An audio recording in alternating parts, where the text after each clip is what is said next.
word says, "He that dwelleth in the secret place of the Most High shall abide under the shadow of the Almighty. I will say of the Lord, He is my refuge and my fortress. My God, in Him will I trust. Surely He shall deliver thee from the snare of the fowler and from the noisome pestilence. He shall cover thee with His feathers, and under His wings shalt thou trust.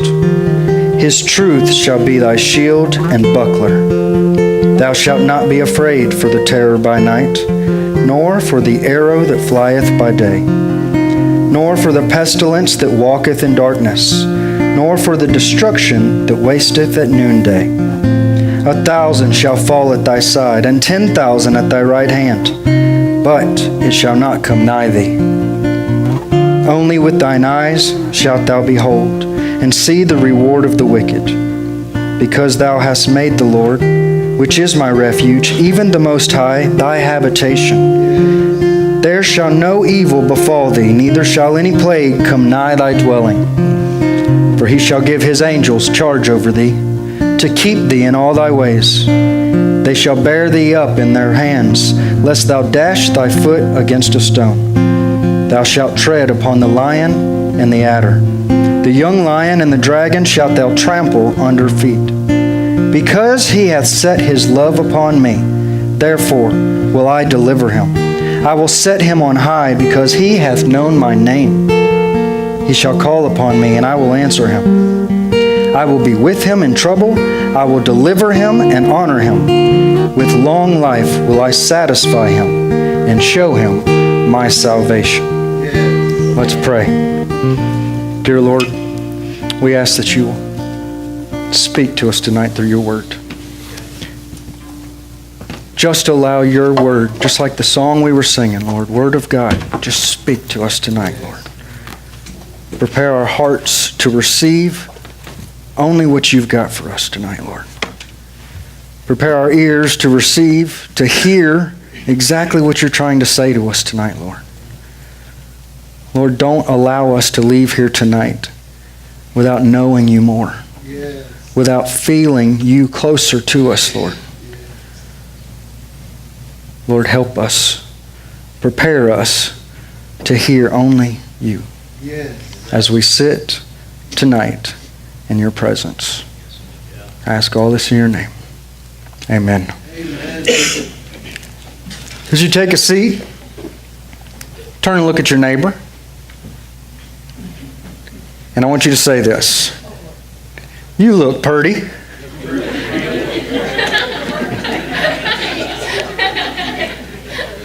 Now say, "I'm glad you're here tonight."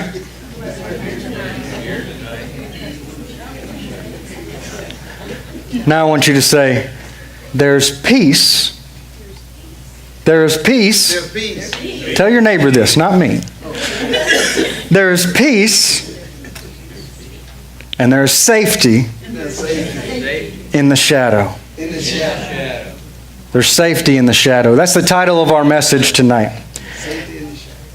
What we just read together, what I just read to you before we prayed, was the 91st Psalm. Psalm 91. And that's going to be the text that we look at tonight. The title, you see it up here, Safety in the Shadow. And I had you tell each other that there's peace and there's safety in the shadow because it's true. And by the end of tonight, I want you to really begin to believe that, to really understand that if you don't already. Many people know this psalm.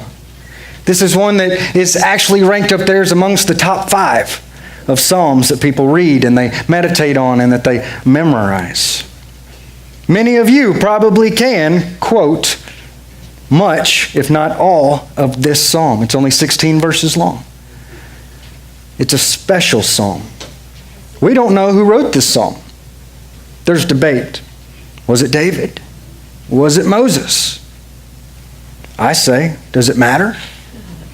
Because if you put yourself in this psalm as we look at it tonight, and you begin to make this psalm your prayer, then you're the author. as you offer it up to the Lord. Y'all see that? So tonight, as we get ready to go through this, and we look deeper at Psalm 91, I want to ask you, do you know how scary it is in the world that we live in today? Amen. It is. It's scary out there, right? There's all kinds of problems and troubles and scary things out there. You could open up the newspaper today or turn on the news and you'd just be bombarded with murders, and attacks, wars, rumors of wars, all kinds of horrible things.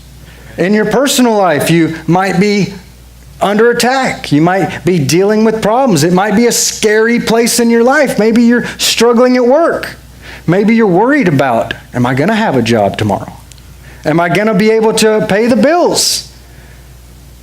These are scary things, and we always go through scary things in this world that we're living in. And at night, when you're laying in bed and you hear something go bump in the night, what do most people do? What do they do? Well, they pull out their phone and they dial 911, right? Right? Well, we can do that too. We can do that too. We're going to do that tonight. Not on a phone. But this psalm that we're looking at, many people look at as the emergency psalm. Because if you look at it, and you look into just verse 1, you can find comfort for whatever emergency or problem that you're going through. And tonight as we go through this, and we look at Psalm 9:1, and then the first verse being 1, you'll see that. 9:1. So keep that in mind. We're going to go through tonight, and we're going to look at how we can find safety in the shadows. Safety in the shadow as we go through the text tonight. And the first thing that we're going to look at, if you're keeping notes, if you like to follow along with the outline, is the person. We're going to look and see who keeps me safe. Where can I find a safe place of protection? And then we're going to look at the protection that the person offers us. And then follow at the end, as we wrap it all up, we see in the last 3 verses of this chapter, the promise that we are given. The promise that we are given. So, to begin with, let's go ahead and let's call 911. Let's look at that first verse there of Psalm 91. It says this: He that dwelleth in the secret place of the Most High shall abide under the shadow of the Almighty. The secret place. What is the secret place? Where is the secret place? Well, the secret place is a hiding place. It's a shelter. It's someplace safe. Someplace of sanctuary. That's the secret place. And we're all offered a secret place that we can run to, that we can hide in. But not everybody will experience that. That's right. That's the sad reality. They can. We can. But not everybody will choose to enter into that secret place. Can you remember being a child? Did you have a secret hiding place that you would go to and hide in? Or maybe just some place that you would go and play? I did. My mom and dad, they had a big magnolia bush outside the front of our house. And behind it, between the house and the magnolia bush, there was a little cutout. And I would go in there. And it didn't matter that the road was only 25 yards away. When I went into that secret place of mine, nobody else could come in. It was just for me. I felt safe. I'd go in there and I was in a whole different world. I wasn't in a magnolia bush. I was in a secret hiding place. I was in my shelter. It was comforting. My sisters would try to come in there. I wouldn't allow them access. Remember what I said? Not everybody gets to get into the secret place. But that's this secret place that we're looking at. And as we go in and we're looking at this, it says, he that dwelleth in the secret place of the Most High shall abide under the shadow of the Almighty. I circled this word abide. And I would ask you to do the same thing tonight if you make any marks in your Bible. If not, grab a slip of paper and write that word down, because that is the key word to me in this entire chapter.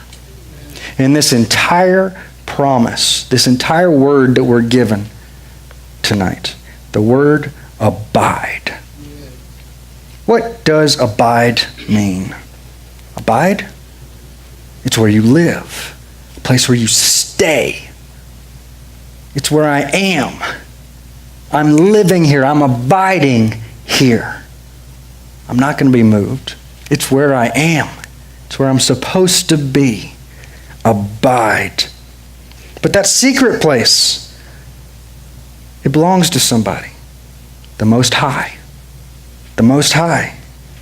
And if I go to that secret place and I abide there, well, I'll be protected, right? Won't I? Under the shadow of the Almighty. Of the Almighty. Verse 2 says, I will say of the Lord, He is my refuge and my fortress. We think of a fortress as something strong, something powerful. We think of walls. We think of bricks and stones, and nothing can get in. Gates. We could think about our fortress being my God. My God. Because it's in Him that I will trust. He's my shelter.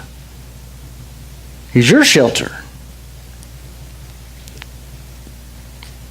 In those two verses, we don't have to wonder where or who is going to, where we're going to get or who is going to give us protection when we're in trouble. Because those two verses alone give us 4 names for God. 4 names for God are given right there. We're given El Elyon, the Most High. El Shaddai, the Almighty. We're given Yahweh, the Lord. And we're given El Elohim, my God. The psalmist, again, we don't know who wrote this, but it doesn't matter. He's pointing right away to who's important here. And giving us nothing to wonder about as to who we're talking about. Who's going to give me that protection? Who's going to give me that safety? Who is going to protect me in that shadow? I look at this and I immediately begin to get a visual image of a little boy. My little boy. Everywhere I go, and has been this way since I was a kid, or not since I was a kid, since he was a real young kid, since he was born. We've called him my shadow. Because when I go somewhere, he's always wanting to follow behind me. He becomes my shadow. And that's exactly what I picture when I see that, when I read this, is that idea, because I know that he's always with me because he trusts me as his dad. He trusts me to protect him, to hide him whenever things are bad. He counts on me to be there for him at all times. The other night, we had a really bad storm, didn't we? He'd probably be embarrassed, so I'm glad he's not in here. Lightning started popping, thunder started. I get up to look, make sure everything's okay. And as I'm looking to see if it's hailing or tornadoes outside the window, I felt a shadow. I felt something behind me. And I turn around and look, and there's nothing there. So I went back to gazing out the window, and I felt it again. And I turn around, and nothing there. So I kind of step a little bit to the side, and I'm looking down the hallway to where the bedrooms are. and I see my son pressed up against the wall. And as soon as he sees me, he runs towards me, and I went to embrace him, and then he stopped and turned around and ran and hopped in the bed with his mom. The storm had woken him up. The storm had scared him. And he was going to where he knew he could be protected, to the shadow of his dad and to his mom. He didn't want to be alone, and he knew he didn't have to be. He just had to come to us. But I think of that. I think of this little boy of mine, or as I read through this, and I picture this, because that's exactly what we're supposed to be doing. We're supposed to find rest in the shadow, safety in the shadow, refuge in the shadow.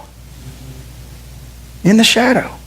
When the Lord steps this way, I should be right behind him. I should be his shadow. That's why I picture my son when I read this. But that was the first visual image that came to mind, and I guess you might be thinking something different, but that's what I see when I look at this and I think about this. Abiding there in that place, in that shadow, is important. Trust comes from relationship. Trust comes when you abide with someone, right? And if I'm supposed to trust my God, I have to abide with him. I can't just check in with him every now and again. Amen. If I want to visit that secret place, it's a place that he wants me to abide. He wants me to stay there. Not just check in Easter, Christmas, Sunday, Wednesday. Not just when things get rough or when I'm going through a troubled time in my life. I should be abiding in his presence at all times. At all times. Verse 3 says, surely. So now we know the person. We know who we're talking about. We're going to continue to talk about that person. And now that we know it's God, surely he shall deliver thee from the snare of the fowler and from the noisome pestilence. The snare of the fowler, that's kind of strange in our conversation or our normal speech of the day. But used to, we didn't have guns, or they didn't have guns where they could go out and shoot a bird, right? If they wanted to catch a bird, they had to snare it. It's the idea of a trap. The enemy's traps. I don't have to worry about the enemy's traps, because surely he, God, shall deliver me. And from the noisome pestilence, deadly disease, sickness. He's going to protect me. He's going to take care of me. Verse 4, he shall cover thee with his feathers. When I first read this, I wondered, does God have feathers? No, God doesn't have feathers. It's a metaphor. Jesus used this same metaphor in Matthew. He was talking to them, and oh Jerusalem, how long I've wanted to just hold you like a mother hen. That's the picture that we have here. This is God wanting to hold us and to protect us. Has anybody ever worked around chickens? Any type of fowl? Some of us. My wife, she wants chickens really bad. And we just got a new house, and she told me, look, the only thing I demand when we get this new house is chickens. So we've been studying about how to take care of chickens. And been watching a lot of YouTube videos, and I'm learning that chickens are protective. I didn't think about that. But the mother hen, she gathers her chicks, and she'll spread out her wings, and she'll pull them in close when it's raining or when there's something around, a predator, something out trying to get to these chicks. And she'll wrap her wings around them and bring them in close. And that's the picture that we're being given here. The Lord, our God, he will cover us, wrap his feathers around us of protection. He'll shelter me. Under his wings, thou trust. His truth shall be thy shield and buckler. Now, we just talked about this as I was teaching the other night or the other day. We were talking about the armor of God and being able to trust in Him because He's going to take care of us. And here we have another picture of a shield. He's going to protect us if we put our faith, our trust, our hope in Him. He promises nothing's going to get to you. Those scary things, those things that are trying to hurt you, don't worry about it. I'll protect you. Get under my wings. Stand behind my shield. That's what He's saying. We know who. We know who. We know the person. The person that's going to keep us safe. The person that's going to keep us close and going to protect us. And we'll look more at how He's going to protect us as we begin with verse 5. And it says, "Thou shalt not be afraid for the terror by night, nor for the arrow that flieth by day." Like those fiery darts mentioned in Ephesians. "Nor for the pestilence that walketh in the darkness, nor for the destruction that wasteth at noonday." See, I've got no reason for fear because my soul is at rest in the assurance of His protection. In I don't have to worry. There's no need to worry here because as long as I'm abiding, remember that key word, abide. That's what all this centers and are around. If we are not abiding, then none of this really applies to us, does it? We're deciding to step outside of that cover of protection. We're deciding to step out from under those wings. We decide we can take care of ourselves. If we're not abiding with Him, we have to abide. But if I'm abiding with Him, I have no need to worry about those types of things. I don't have to worry about the pestilence or at nighttime when I lay down and go to sleep, I can just sleep. I can just rest. I don't have to worry. When the arrows fly, I don't have to worry. I can be comforted in the fact that He's going to protect me. I can be assured of this. Verse 7 says, 1,000 shall fall at thy side, and 10,000 at thy right hand. But it shall not come nigh thee, or near thee. Even in the battle, He is with us, isn't He? He's always there. He promises us that. He promises to fight our battles. He'll be there with us, ever protecting us, ever holding us close. Doesn't matter what's happening in the world. Thousands of them could fall away. Doesn't matter. I'm going to be protected if I stay in His presence. If I stay abiding with Him. Verse 8. Only with thine eyes shalt thou behold and see the reward or the punishment of the wicked. I don't have to go through it. I can watch. As judgment finally comes, as people face that, I don't have to worry about it. I'm taken care of. I'm secure because He's got me. He's got me. We've got a friend who likes to quote, she made up this own thing, hashtag God's got me. And she says that about everything. And I think about that here. He's got me. I don't have to worry about it. I'm secure because I'm abiding in Him. We can say that. Verse 9. Because thou hast made the Lord, which is my refuge, even the Most High, thy habitation, there shall no evil befall thee, neither shall any plague come nigh thy dwelling. Nigh thy dwelling. See, a lot of people, like I said, they believe that Moses might have written this because Moses is accredited to the psalm before this one, Psalm 90, but also because it talks about plagues, and that's something that Moses would have known about, isn't it? But think back to the Passover. What happened? They took the blood and they anointed the doorposts of their homes, right? With the blood. We can do the same thing here. We can do the same thing here. You can go through your house and anoint your house. You can cover your house in prayer in the protection of the Lord. You don't have to worry. You don't have to worry about it.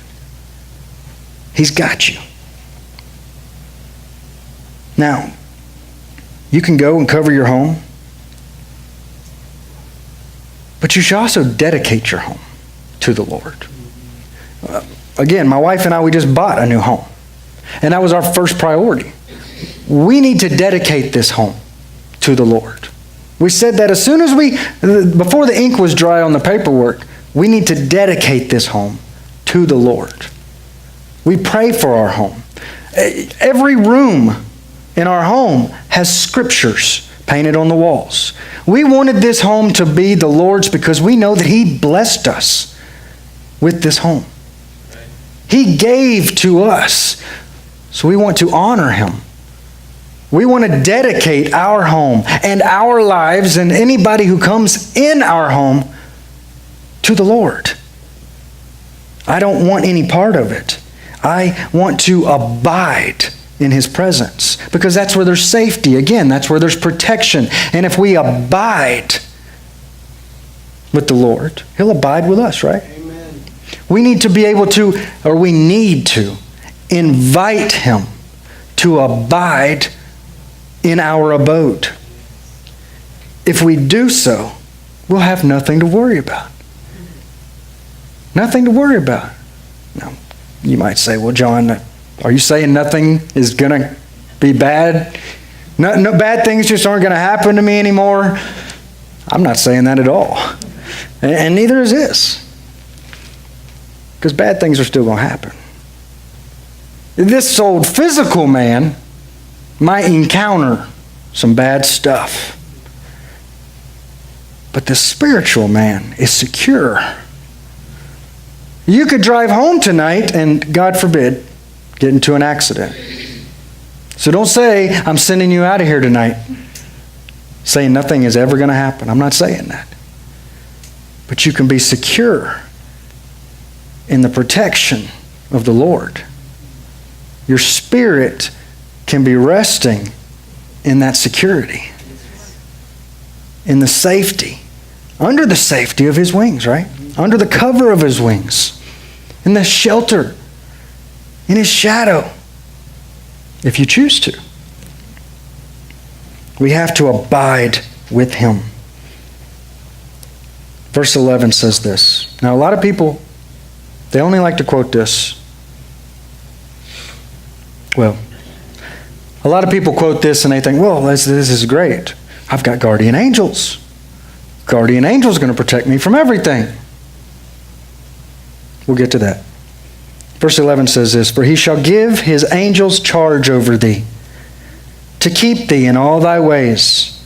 They shall bear thee up in their hands, lest thou dash thy foot against a stone. Thou shalt tread upon the lion and the adder, the young lion and the dragon shalt thou trample under feet. So about those angels. Angels are real. Y'all know that, right? Yes. And we've got angels all around us. Y'all know that, right? But can you show me anywhere in here where it says you've got a guardian angel that's going to keep you from all kind of harm? Anybody? Nope. Not going to happen. We've got angels that are looking out for us, and they've been charged with looking out for us. But we've still got choices to make, right? We've still got consequences to those choices. It's all a part of the plan, right? That's right. If we didn't, why would we need Jesus? Why would the cross have ever have happened? If I was shielded and protected from any wrong, I've got to have the freedom to make wrong choices in order to be able to appreciate the choice of the cross. The angels, they're going to take care. They've been charged with taking care of me, to be there. You know, this is a passage of Scripture, though, that, well, a lot of people look at it and they say, well, I've got a license to do whatever I want. No, you don't. No, you don't. No, you don't. They're there to watch out for you, to lead you, to protect you, to fight those battles that we can't see that are happening all the way around us. But we've got to listen to Him. Can't just do whatever we want to do. We've got to follow Him. Amen. We can't just go wherever we want to go. We've got to abide in Him in order for any of this to work. Again, abiding is the key. Can't just drop in and drop out. I need to stay in His protection. Stay there. Now, this is a passage, verses 11 and 12, that we hear in the New Testament, isn't it? Matthew chapter 4, what happened? The enemy tried this, right? The enemy tried to use this on Jesus. That didn't work. Didn't work. Why? You see, just like the enemy, he knows the Word. Now, this is why it's important for us to get into the Word, to meditate on the Word, to know what the Word is saying to us, what the Lord wants us to hear and know. It's because the devil, he knows the Word too. Amen. And he'll use it, yes, oftentimes against us. Yes. But see, when he used this against Jesus, he left out some words. In verse 11, he left out the last few words there. He left out, to keep thee in all thy ways. To keep thee in all thy ways? He didn't say that. He didn't say, well, go ahead and jump off these buildings. It's okay. The angels have got you. They're going to take care of you because you're doing what the Lord wants you to do, and this is why they're going to take care of you. He didn't say that to him. See, he left out the most important part. If I'm doing what I'm supposed to be doing, what the Lord has told me to do, then I don't have to worry.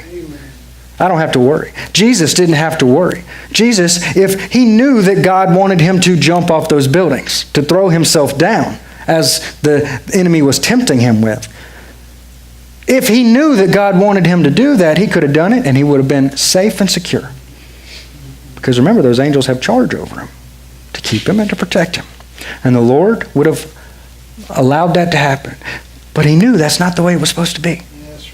He knew that's not the way it was supposed to be. We need to be abiding in him so that we can discern the difference in the enemy's voice and the voice of God. Amen. So that we can discern, okay, the enemy's telling me to do this. He's using Scripture. Is that what the Lord wants me to do? Does God want me to move in this direction? Or does he want me to stay where I'm at? Or maybe he wants me to go behind, go a different way. You know, some of the most important words in the Bible are be still. Amen. And so many times we want to go our own way, or when the wind blows, go this way. It's like, well, the Lord will catch up. We can't do that. We can't do that. If I am in accordance with the Lord, if I am acting in accordance with his word, his angels will take care of me. They will keep the enemy at bay. They will help me to fight because they've been charged with that. And I can feel pretty good about that at night when I'm sleeping. I can feel pretty good about that when I'm walking around throughout the noonday. Verse 13, again it said, thou shalt tread upon the lion and the adder.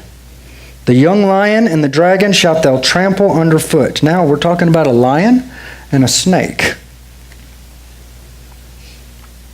You know who else is referenced as a lion and a snake? Our enemy, right? He's a roaring lion. He's also a serpent. We see that. We could trample him underfoot as long as we stay and abide in the presence and the security and the safety of God's shadow.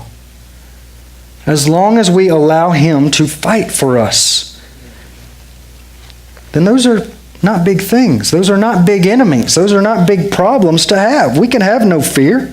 I don't have to worry if I am abiding. If I am abiding. But as soon as I decide, I want to do my own thing, go my own way, decide I don't need him today, that's when I've got problems. That's when I've got problems. That's when the poison from those bites, those cobra bites, those adders, those snakes, that's when they'll get me. And that's when that lion's teeth are going to crunch down and get me. When I'm trying to do whatever I think I can do. Whatever I want to do. I can't do that. But if I'm resting and abiding in Him, in that secret place, that place that most people don't get to go because they choose not to, remember,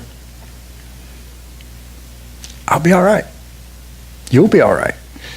We will be all right. And as we move into verse 14, you might notice a shift in or a switch in the conversation here. It switches to a different point of view or a different perspective here. And now it's God talking. Remember, we don't know who the author is, who the psalmist is, but at this point, this is God. So the rest of it, we don't know. It's us. We can be happy in that, but this is God. And in verse 14, we begin to see the promise that God gives us. It says, because what? Because He hath set His love upon me. Who's He talking about? Talking about us. Talking about us. Because we abide in Him. Those of us who will choose to abide in Him, because of that, because He hath set His love upon me, therefore will I deliver him.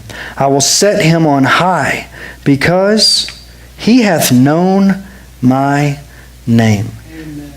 Look at this word love. It's different than the way we usually use the word love. In the usage of the word love here, it's more of an obedient attraction. Because I want to be with Him. I choose to be obedient to Him. That's the way it's supposed to be. Love like that. If you look at because He hath known my name, He knows who I am. How does He know who I am? Because I'm abiding. I'm abiding. Because He's abiding with me, right? If I take and choose to abide in Him, that's when He's going to begin to know me. I'm going to know Him. And remember, this is God speaking. So He's saying, they know me. Yes. Because they spend time with me. Because they spend time in my Word. They spend time in my presence, in that hiding place, that special place, that shelter that I provide them. Obedient attraction and the ability to know who He is. Yeah. That is the definition of abiding. Verse 15 says, He shall call upon me, and I will answer him. I will be with him in trouble. I will deliver him and honor him. With long life will I satisfy him and show him my salvation. What is the last word in that chapter? Salvation. It's the most important thing that we can have, isn't it? The assurance that we don't have to worry about those things because we've got His salvation. We've got ourselves under His hand of protection. We're standing in His shadow. I don't have to worry. Well, is there going to be bad days? Yep. What does God say there in verse 15? I will be with him in trouble. You're still going to have bad days. But you can rest assured, if you're walking in His shadow, if you're walking there with Him like the little boy walking beside his dad or walking right behind his dad, you don't have to worry. You don't have to worry about it because He's going to take care of you. He's going to protect you in your day of trouble. He'll deliver you out of your bad times, and He will honor him, it says. Verse 16, with long life. Now, Does this mean we'll live forever? Does this mean that, John, are you assuring me, are you telling me I'm definitely going to live a long life? How do you know I don't go out there and die tonight? I can't say that you won't. God forbid. I can't say that. But remember, this is God speaking. And God's calendar doesn't look like ours. And God doesn't have the same perspective, the same small perspective that we have. Remember, He's up here looking at the big picture. And we're down here and can't see anything. We're like, like little ants. Can't see too much, right? We got to remember that. And this is God speaking. He's saying, I will give you long life. And how much longer can a life get than eternity? Eternity. And we're given that eternity through that promise of salvation. There is safety, there is strength, and there is security in that salvation. That's a promise. And that's a promise that we're given by the Almighty. By my God. By the Most High. By the Lord. See, God is in control. And until He's ready for us to be with Him, we can be at peace in that. And we can be secure in that. And we can feel good. We don't have to worry about the bumps in the night and the scary things because it doesn't matter, really. There is a peace in finally getting to a place where it doesn't matter. If something happens to me today, okay. He wants me there. He's calling me home. There's a peace in that. And we can get that peace. We can feel that protection only if we abide in His presence, in the shadow of the Almighty. Amen? Amen. Short and sweet. But that's an important one. That is an important chapter that we need to, if not commit to memory. I sat down a few days ago and tried to memorize this entire chapter. And I've committed myself that I'm going to do that. I don't memorize things very well anymore. But there are apps out there and other ways of doing that. I've got several. I've got the first 4 verses memorized. And I would encourage you, if you're going to memorize something, try to memorize this. At least the first verse. At least the first verse, so that when you're in trouble, or when your loved one or your family or somebody is in trouble, you can say, look, before we call the real emergency 911, let's take a minute and let's open up the Word, or let me tell you another way. Let's call 911 God's way, right? Let's call on the Lord, because He promises to protect us as long as we abide in His presence. That's the key, remember. I don't want you to leave from here tonight without focusing on that one thing. When you go home, you can say, I can have safety in the shadow, but only if I abide in His presence. Amen? Well, let's pray. Dear Lord, thank you, Lord.